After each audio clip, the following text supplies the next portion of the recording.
poate ajuta, Vistiana, un partener sau o parteneră de cuplu, de exemplu, persoana care se autosabotează? Cum?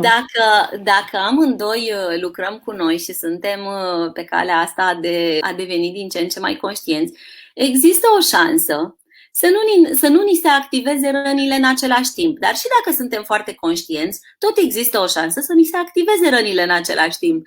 Și atunci nu întotdeauna poate ajuta, pentru că dacă atunci când bebelușul din mine, da, copilul mic din mine speriat, începe să țipe la celălalt că nu mi îndeplinește o nevoie, celuilalt poate să îi se activeze și lui o rană din copilărie în care mama țipa la el și îi se simte nedreptățit sau și el abandonat sau respins, și să genereze aceleași nevoi de copil mic care nu știe să vorbească înțelept și matur, ci se exprimă instinctiv, instinctual, țipând.